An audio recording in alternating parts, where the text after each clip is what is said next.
Welcome back to the show. Got another exciting and informative episode for you today. Our guest today is the first nationally recognized 200-pound master trainer and group instructor.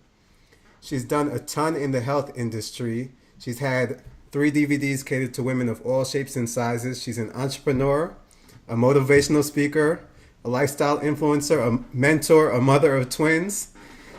She's solidified herself as an inspiration to millions of women and men around the world. She has a bachelor's in public relations from Temple University. And my guest today is Anowa Adjah. Anowa, how are you today? Hi, I am absolutely fine. I want to thank you so much for joining me. It was a struggle to get through your bio. You're doing quite a few things. Yeah, a little bit here and there, a little bit.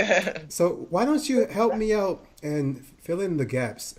How did, clearly you're doing a lot now. Your business is successful, but let's talk about how you got there. How did you grow up and how did you work your way up to doing what you're doing today? Well, I can say that I had a pretty solid foundation thanks to my parents. Yeah. I'm first generation Nigerian, and my mother was a gym brat. Oh, wow. A gym rat. That's what got gym rat. Yeah, gym rat. So pretty much she was one of the main influencers in my life as far as with athletics and getting into shape. And with that, she had us all involved in sports. Along with her emphasizing the importance of academics, she was very, very big, along with my dad, on us getting involved in athletics for the discipline and also for us to stay busy and be active. So as far as me learning anything about health and wellness, it started from there, my mom and my dad and everything else. And from there, I was pretty successful. Every single one of my siblings were really successful. And I'm thankful that I had an older sister who also was a great example for me because she was great at sports. And so it trickled down to everyone. And we sort of just became the athletes of our town. Right.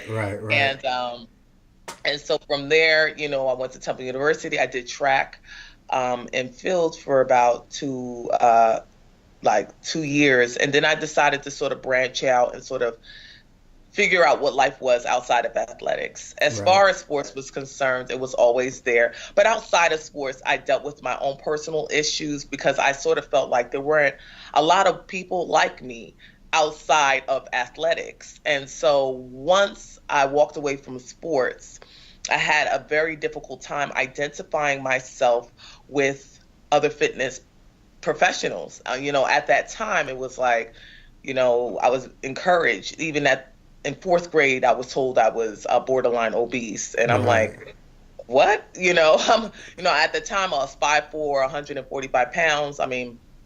And I guess they just were going by the BMI and the body chart. Right. And it really stuck with me for a very long time because I felt like, okay, I'm a great athlete. I do very well in sports. I am in shape. Like, what does that mean?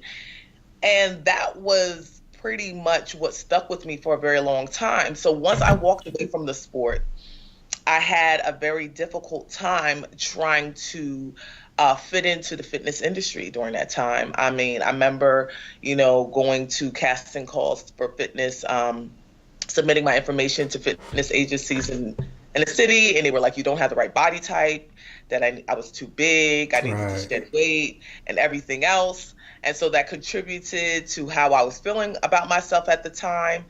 And it was very discouraging. And I think there was just a part of me, I said, okay, I started to try to gain weight. Then I tried to lose a whole bunch of weight. I just couldn't find my lane on how I was going to break into the business. I'm like, okay, I don't look like them. If I'm big, I'm too big. If I'm too small, like I'm never going to be skinny. So I was having a very hard time identifying myself or even just trying to be in a group at that time. And so at that moment, I just said, you know what, forget it. I'm going to go out and do my own thing. Right. And I just went out and I started putting YouTube videos out, me working out. And I was really promoting the message about me being over 200 pounds and I'm in shape. And it was unheard of. Like, they were like, 200 pounds in shape? Is this even possible? But it ended up being a movement. Like, I mean, so many women, there were a lot of women out there like, oh my gosh, she has curves and she's thick and she's in shape.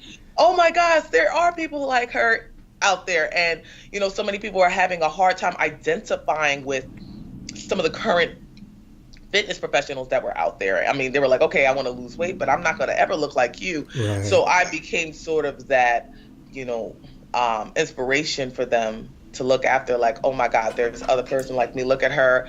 I can be this shape. I can be curvy. I can look like, still embrace my curves, still be a thick girl, but I can be in shape. And at that moment, I decided, I said, you know what, let me create a program that also benefits us. Some of us are, heavier girls. We can't be up there, jumping and skipping around every 10 seconds. Let me compose a program that basically keeps those kind of issues, I guess, keeps those things in mind. Because a lot of times, sometimes some of the programs, some of the things that are formulated do not factor in those kind of issues. Okay, people at 300 pounds, 350 pounds can't be, running and sprinting on a treadmill. Right. Let's factor in some exercises that they can start to do at home that still keep them in mind and are effective. And, so I created my workout program and I raised the money. I was like, I don't know how I'm going to do this, And I sort of went out on faith. I mean, I was working with my father. I was working at a gym, and I was just like, this isn't it. Let me sort of just go out and let me try to do this. And so I went on Indiegogo, and I raised $13,000 through friends and family and alumni and everything else towards a project, and released my first DVD. And I ended up actually getting pregnant before the DVD release. It's so much information, but hindsight, I shot the videos when I was 4 months pregnant with my twin boys. Yeah. And I thought that was going to work against me, but it was even a greater inspiration for a lot of people. And I guess it even broadened my market to now mothers.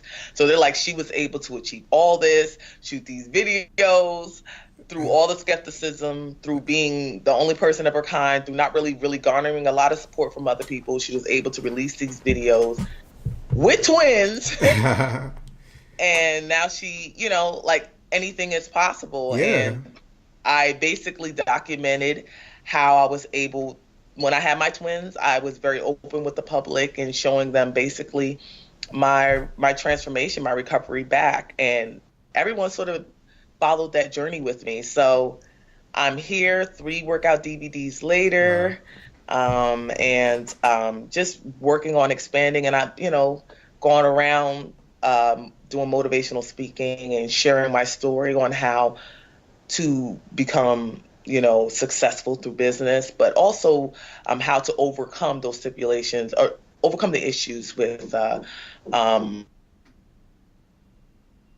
esteem and peace and not feeling as confident about yourself and everything else. I was the first of my kind at the time, and even now I'm not a lot of women like me still. Absolutely.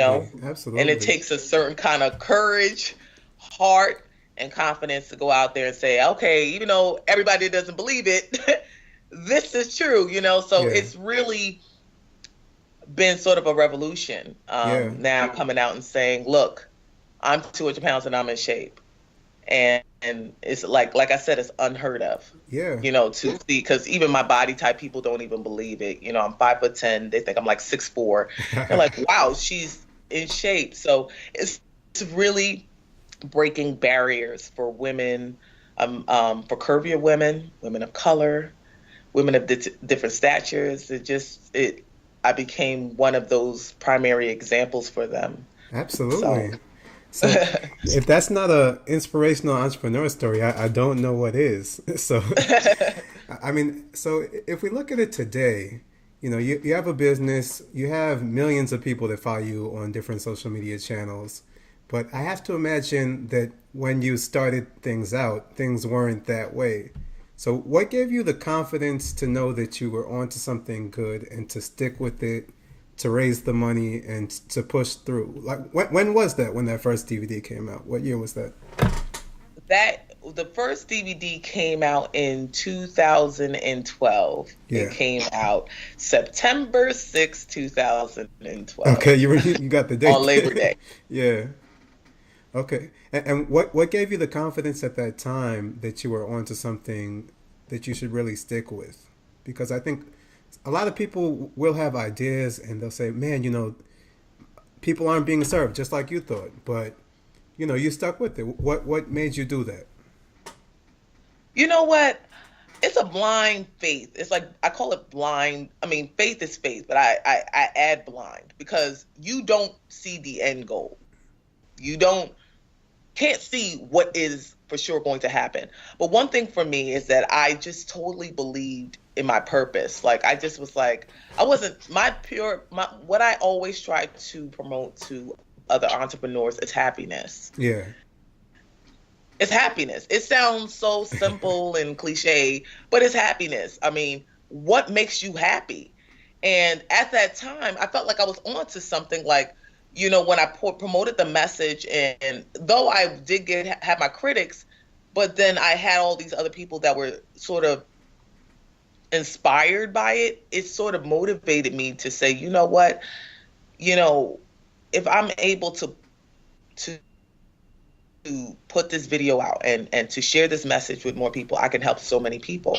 And so what I would say is that at that time, I just didn't see myself doing anything else. Right. I did the plan B. I couldn't even figure out what the plan B was really. Is with entrepreneurs, if you really believe in what you're doing, I mean, truly believe, sometimes it's to a point where you can't see nothing past that vision that you've set. It's really that simple. And anything else would just seem mediocre. Like you just, okay, I would just be doing this to pass time. That is how you truly believe in something. Like I don't see myself doing anything other than what I'm doing. Right. So, and also when you're doing it, you have to understand that people look for validation, they look for acceptance, they look for yes, man.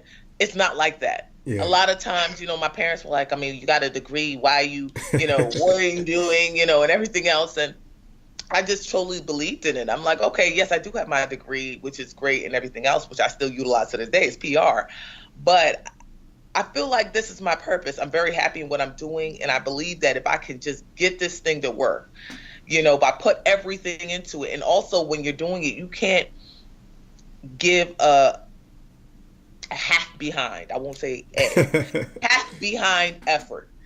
If you truly believe it, like I walked away from 2 jobs. I was working 2 jobs at the time. I walked away from both because I couldn't completely concentrate with all those distractions. And I just said, you know what, this has to work.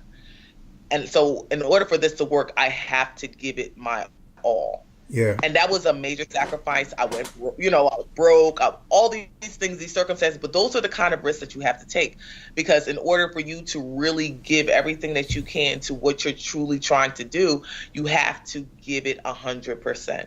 So sacrifice is major with entrepreneurs, and it's okay, but it is a part of the ball game. I mean, eating the same thing for days. You might borrow money every once in a while. I mean, it's that serious. You got to do what you have to do. And as you were going through that, I guess that period, how long did that take before you started to see the external validation? Because you already had the internal validation. You knew that you were doing what you wanted to do. But how long until other people started to catch on?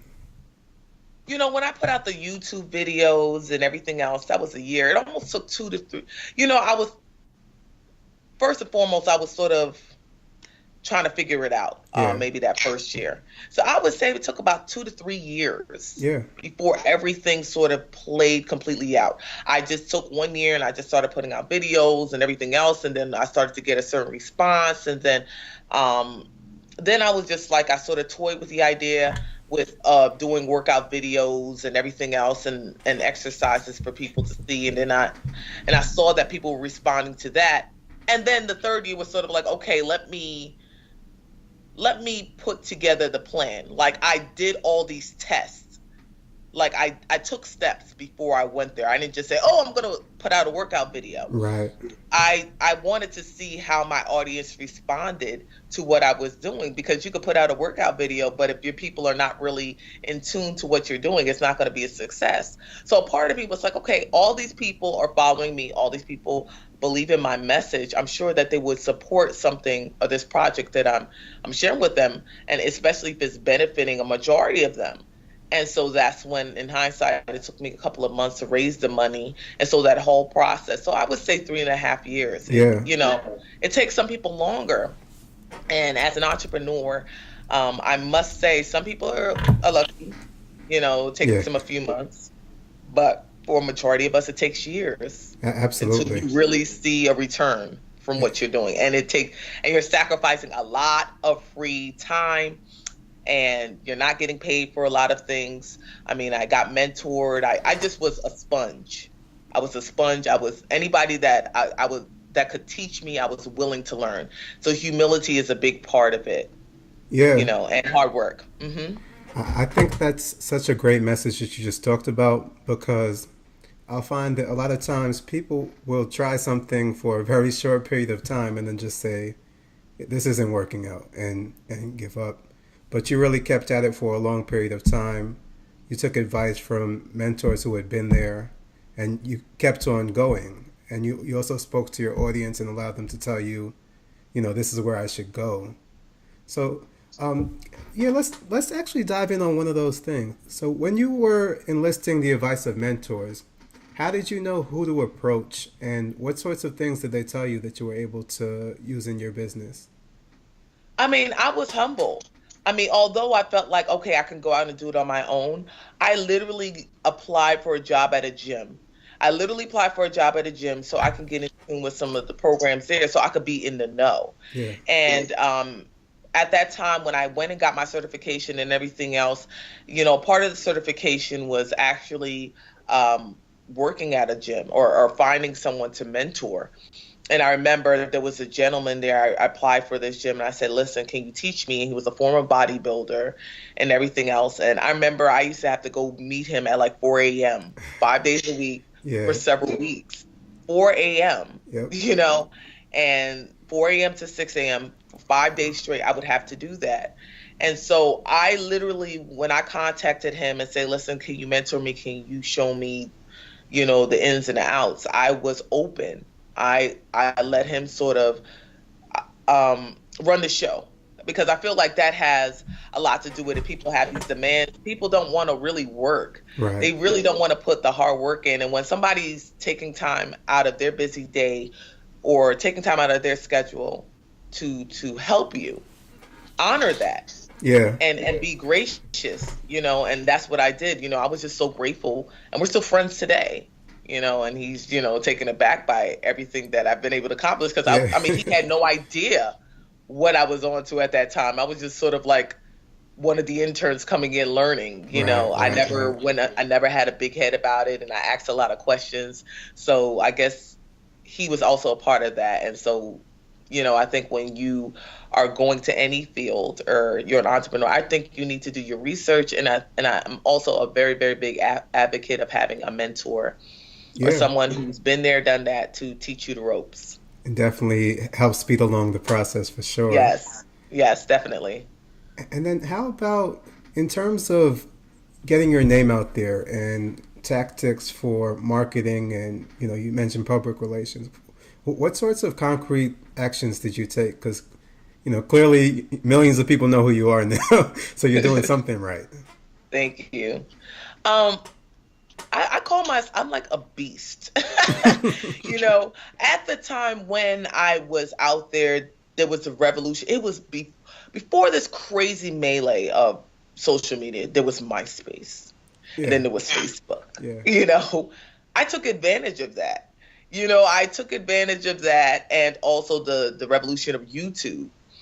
So I basically sort of beat it down. I was there every single day posting something, like posting something. Hey, I ate a lean burger, whatever it Right, was. right. I was always active on those accounts, and basically letting people into my life. Yeah. I mean, it wasn't just the fitness realm about it. Sometimes I was, a day in a life, because I think outside of it, people want to see that you're human.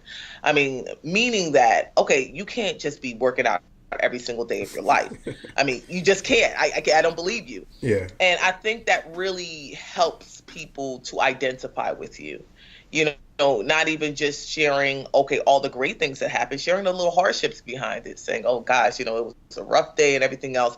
I just utilized social media to the max. And at the time, I wouldn't say I had an advantage. It was before this revolution Right. of Instagram, of Snapchat, of all these other things. I mean, Facebook was there for a little bit, but Facebook was the thing at the time. Facebook and then YouTube. So there weren't too many outlets for so many people to go to find, I guess, go out and research and find people like me that were doing the same thing. You Right, had those right. two platforms at the time. So I really took advantage of those platforms. No, no, no And doubt, no doubt. It makes sense. You're there consistently. I think consistency is always important. You're there talking yes. about what you do, which is fitness. Hey, I ate a lean burger. And then you're also letting people in on your vulnerability, which I think is always attractive. Nobody wants, Mr. I'm just super perfect and I never Mm-hmm. slip up. So thank you for that. And what would you recommend to people if somebody's starting out nowadays, they want to follow in your footsteps? What would you say to them now? What I would say to them, it is so tough. Some people Yeah, sometimes they, no. I'm not going to say this generation like I'm old, because I'm not, Right. but it's, people really don't want to work, and so they have to understand that in anything that you do is not going to be a straight uphill journey. There's going to be a bunch of turns Yeah. and ditches and holes in the ground. It's going to be Talk about it. very challenging. The bigger your dream, the bigger the challenges that you're going to face.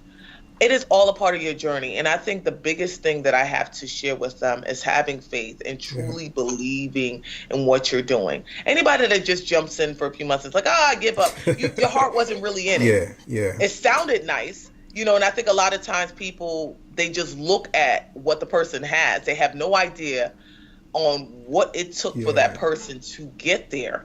And so essentially, the message that I really, really want to promote to people out there is to do your research, and to put the work in, Yeah. to set aside time to put the work in. It's going to require sacrifice.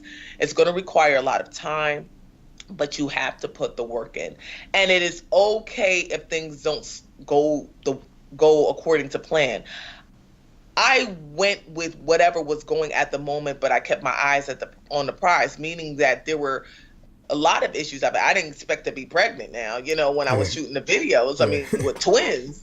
But at the end of the day, I was like, I need to get this product out. I truly believe in it. So I didn't let that stop me. Absolutely. People let so many, minor, I wouldn't say minor, but they let so many factors stop them from doing what they need to do. And in the game of life, I'm a true believer of no excuses. Yeah. If you truly believe in what you're trying to do and you're trying to achieve it, and this is all you can see yourself doing, make it happen Yeah. by any means necessary. Do whatever you need to do to make it happen, and be okay with the challenges that are faced, because honestly, they shape you. There's so many things, even at this point at where I'm at, that you face. It doesn't get any easier, but because you've gone through those challenges on your way to the end goal, you're better prepared for the things that you face later on down the road. And so people need to just be okay with the challenges that they face, take it as a lesson,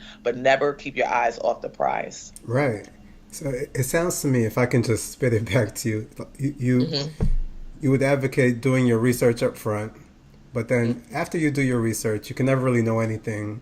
Things are going to happen. So you need to just go ahead about your business, put in the work, and persist. Like, just decide you're going to make it, and then just keep on going. Is that more or less? Right, but I think I think a better detail to that is to Sure. surround yourself with what you're trying to do. Yeah. When I wanted to get into fitness, I got a job in the gym, I got a mentor. Everything was fitness. Yes. Everything was fitness. Surround yourself with that. If you're really serious about what you're doing, and have people around you that can help you Yeah. and teach you. You're not a know-it-all. You know what I mean? When you go into it, do your research, go out there, read the books, do whatever you have to do, but also be around people who have been there and done that. Allow them to teach you and allow yourself to learn from them. So I'm very big in surrounding yourself with greatness. That's what I call it, surrounding yourself with Yeah. greatness. People, with pioneers, and people who have been able to accomplish the goal that you're trying to achieve and beyond. So I'm a very big advocate of becoming completely engulfed in your craft. I love that. I love that. All right. So now let's talk about where you see things going from now. What's your vision for the near and distant future? I see, I mean, I see so much. Yeah. I want to create a national initiative focused on not just adults, but children. With me now being a mom, I feel a greater responsibility to aid a lot of our younger adults, because now there's this rise of childhood obesity. And with me having younger children, I feel it's my responsibility, and me being informed about health and wellness, I feel like it's my responsibility to create an initiative to better help people in those predicaments. Also, I want to reach out to underprivileged people, as far as moms or people, or men or women who don't have the resources to I guess get in shape or don't know how. I want to be able to provide them with the outlet or the resources where they're able to get what they need from it and help themselves. So I also want to just sort of partner with bigger brands Yeah. in creating these programs that will be able to help children and people who are underprivileged or in challenging environments. Right. Um, Right. I also see myself just doing a lot of motivational speaking, which I've been doing even more so than working out. Just utilizing my journey to give them sort of like a vivid example of some of the challenges that you can face when you're trying to do something that's never been done. At the Right. time, I was the first to ever do it, and it now I look back, I'm like, I consider it crazy, some of the things that I did, but that's just how it is, when you're truly going after what you truly believe in. So I just believe that at this point, it's just sort of, I want to be that example, example to children, to men, to women, everywhere, that you can go after your dreams, and also selling the message about empowerment. Me being dark skinned and tall and thick and curvy and like XXXXX, and still finding a way to look within myself and find the value in myself and what I'm doing to promote that message to other people, because I didn't realize, outside of just my accomplishment as a health and wellness professional, there were even more people that were moved by my story about Right. how I grew up as an African, and my teeth. I shared people about teasing and how I felt about myself and how I was able to overcome those circumstances to get where I am today. So I want to continue to relate that message, and so I just want to create this initiative. I wanted to make it national. I want to make it worldwide, and just help as many people as I can Yeah. on this journey. Absolutely. And with you kind of in that motivational lane, what do you do to keep yourself inspired, motivated, and going on a daily basis? Set daily goals. Sometimes it's very discouraging. Like I said, um, I always say, the bigger your goal, I'm not saying any goal is less than anybody else, but sometimes it's like, okay, you trying to be the president of the United States, you just want to be the local councilman. There's a Right. difference. Yeah. Yeah. There's a difference in the challenges you're going to face. And so the constant reinforcement that helps me a lot is setting daily goals. Like each week, I'm like, okay, what do I need to accomplish this week? And I check my list off. And what has been very, very beneficial to me is having my vision boards, affirmations that I tell myself. I'm like, you can do it. You're almost there, or look, like, you're great, you're beautiful, you this, you're that, you did it, you did, like, constantly encouraging myself. Like, when I get down and discouraged because of the constant challenges, I'm tired, I'm exhausted, because I am a mom as well. And I'm like, this is a part of the journey. Just get through this Anowa, and guess what? You're going to be able to help so many people. Constantly encouraging myself, affirmations, daily goals, vision boards are amazing. To constantly remind yourself, look, this is where you can be if you just get through this part. And so I'm very, very big on that. And just honestly, having positive people around me, encouraging, that are like-minded and definitely have the same interests. It's very, very important. I mean, if you're in this journey and you have a whole bunch of people that are negative, that are discouraging you, it makes it even more difficult. So that is essentially your environment, your circle. I mean, I have some great, great, powerful girlfriends and family members. I mean, all my family. I mean, just very successful people around me that I can learn from, and that keeps me motivated. I always say, if you're the smartest person in your group, they say you're in the wrong group, right? Yeah. So, it's true. I'm surrounded by some great people and great family. I mean, my siblings are amazing. My parents are amazing. My friends are amazing. The people I know, I went to college with, the people I grew up with. I mean, surround yourself with greatness. Yeah. So you can constantly because when you're down, those are sometimes the people that are constantly going to encourage you and motivate you to keep on going. Oh, absolutely. I think that is awesome advice.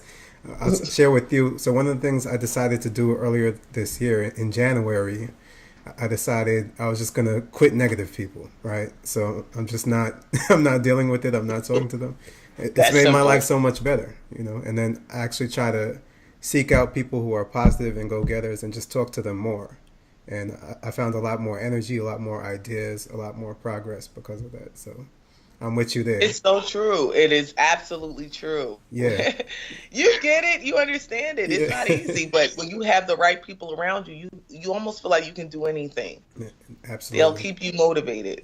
You're right. I love that. It's very, very important. Don't do negativity. Yep, absolutely. All right. So I'm going to let you go soon, but I do have a few more questions for you. So, okay. Oh man, I had a good one I want to ask. Sorry. Oh yeah, I want to talk. I want to talk about.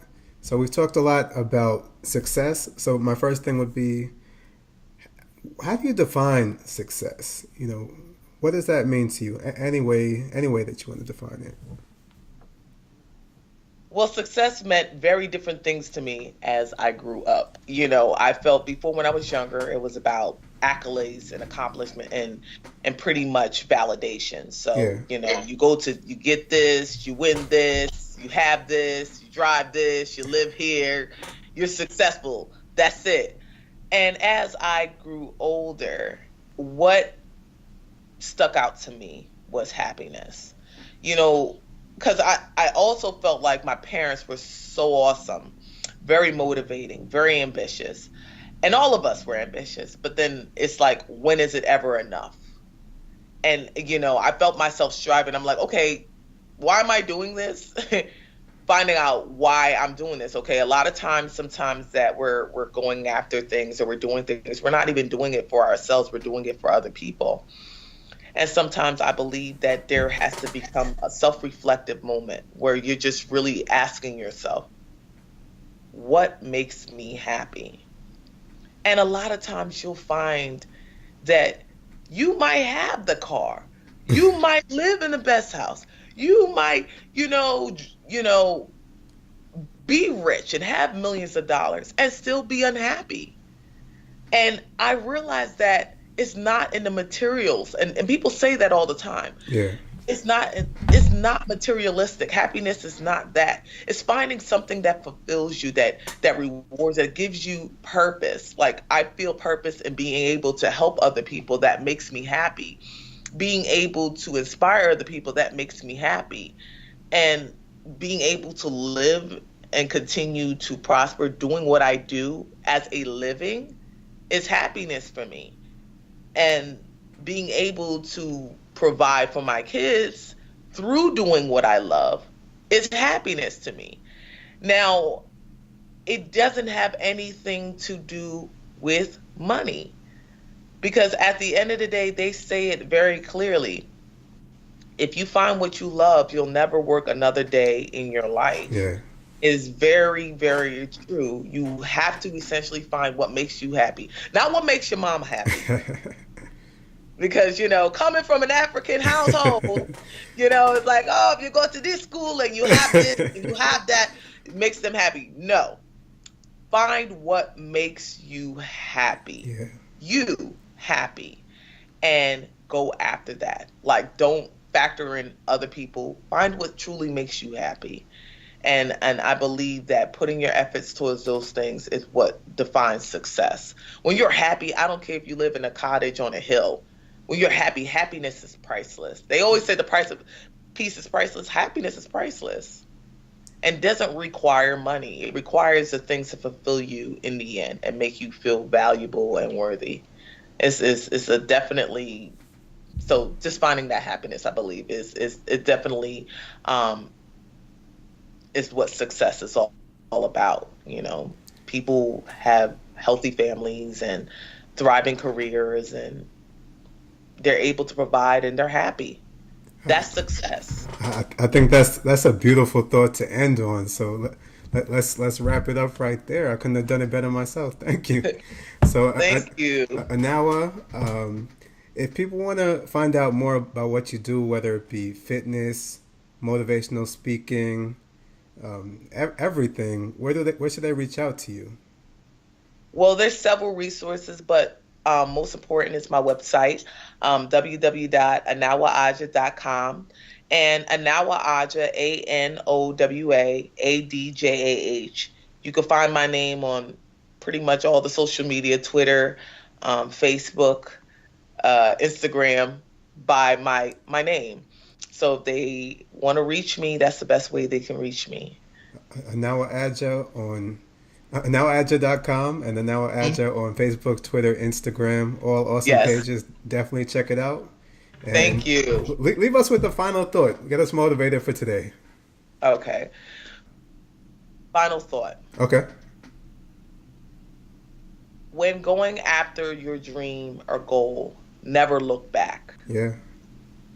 Always look forward, onward, forward. Never look back, because looking back ultimately will hold you back. Always look forward. The past is always going to be a part of you, but essentially the things that you're trying to achieve and accomplish are in the present and future. So always make sure that your vision is onward and forward, and never look back. Always look forward in what you're trying to do and accomplish. Thank you so much. Today we've had Anowa Adjah on Daily Spark, and she's telling you always look forward, never look back. Thank you so much for spending time with us today. And thank you for having me. Thank you so much for the opportunity. I'm totally, totally grateful for it. Thank you. Absolutely. Thank you.